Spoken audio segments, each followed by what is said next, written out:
further east to a location called Montauk area, and there was a military base called Fort Hero, which was operational. It was an Army base and an Air Force base at that time. The Army part of the base had been there since before World War I. The Navy was there with submarine pens since before World War I.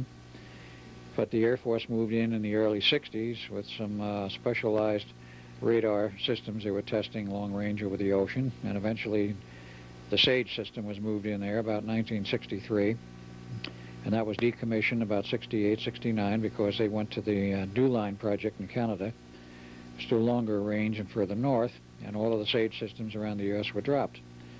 In that interim, the base was abandoned, was held as surplus property by the General Services Administration, and this group who was already there stayed. The Mind Control Group. The Mind Control Group. And they continue their projects. Now, other projects under the Phoenix Project, and I cannot say I know all of those which have been put under that little umbrella. Phase 1 was mind control, and that was moved to Montauk. That is to that location at the abandoned base. Would you comment a little bit on the other German inroads into mind control, namely the usage of cocaine, the regular usage of cocaine by their officers and engineers? Well, there you get into a very touchy subject, because in the United States today, cocaine is considered a controlled substance and a drug which will do you harm. I know a British scientist who came over to the U.S. prior to or just slightly after World War II, and when he was going through school, he regularly used cocaine. He said everybody in England did. Nobody had any bad effects from it. Nobody considered it a drug, and nobody considered it harmful. It is, after all, a derivative of cocoa, the cocoa leaf. And while it is a sort of energy and psychic booster, he used it to stay up all night and study for his exams, and then be out bright and early and never going to bed, to his classes the next morning to take his exams, and he passed them. Now, this was not limited to England.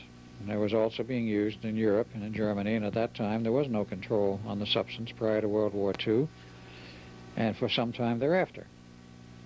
And it was regularly used by a lot of these people as a sort of psychic booster. Now, here you get into a very delicate matter in terms of the medical interpretation of what cocaine, not talking about other drugs, other hardcore drugs, but cocaine itself, as to whether or not it is habit-forming or not. I understand generally considered it is not habit-forming. In the use or misuse by young people under the age of 21, it can lead to the use of other harder, more dangerous drugs, but of itself might not be considered so dangerous. None of the reports by the LaGuardia Commission in the 30s in New York indicated there was any problem from marijuana or from some of these other drugs, and they were then, at that point, wide open in usage. There was no control on them in the 30s, in the U.S. or elsewhere, to my knowledge. The controls on these were only established after World War II and would not come down as a tight, hard control with the controlled substance laws we now have until 1965. It was that late. And that, of course, included LSD and many of the other mind-bending drugs, but cocaine was not in that category. These people use it regularly as an energy booster and to sharpen their wits, their mentality. And probably meditation and tapping into higher database. Possibly meditation. Definitely some of these compounds, particularly peyote, as one example, and LSD is a synthetic, but peyote was a natural derivative from the peyote mushroom, was definitely used and still is used by the American Indians as a part of their rites, but it has been used by many people experimentally in the past as a means for expanding the human consciousness and looking into other areas beyond the normal physical reality. The government couldn't have this for one simple reason. They were interfering with the CIA's MK-Ultra program and certain other programs the CIA was involved with, which involved mind manipulation. And if you get somebody with an expanded mind, with more awareness and more understanding, they will be able to see through these other programs. But if you cut off the means, somebody patched your memory. Right, if you cut off the use of these materials or their availability, then you're not going to be able to take a better look around you. You might not be able to find out that your mind has been tampered with on one of the government projects, which were rampant in the U.S. and Canada. In Canada, from the CIA, from the late 40s onward, And it's basically the chemical drug aspects from the early to mid-50s. And MK Ultra was only one program. There were many others. You also had other programs underway, which started in 47, went on through 52, for finding the basis for changing the memory structure, changing the personality, completely and totally if the CIA or whatever agency wanted to do this. And these programs were instituted by Dr. Wilhelm Reich in Rangeley, Maine in 1947 when he signed a 5-year contract with the CIA to do research, which was, according to what he was given to understand at the beginning, the initial point, the CIA was, quote, interested in 2 aspects. One was development of psychic ability, finding a means to improve or enhance psychic ability. The second part was they wanted to find a means to deprogram people who had been programmed. To brainwash them? Well, they didn't. Old memories?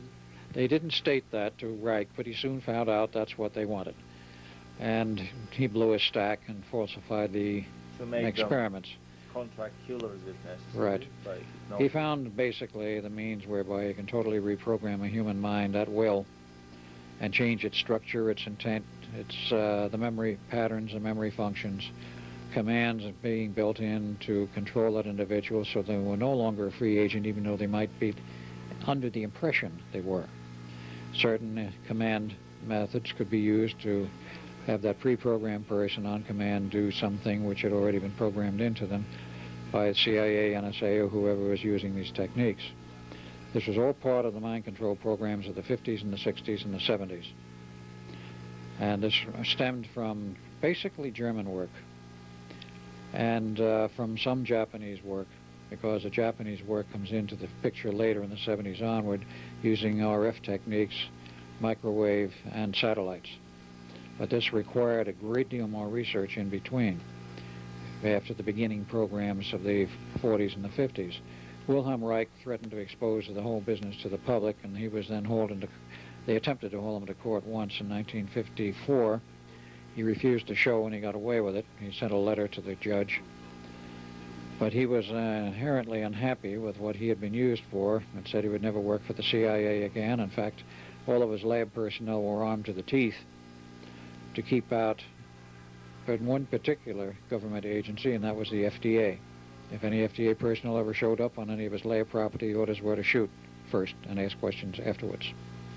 Other government agencies he cooperated with.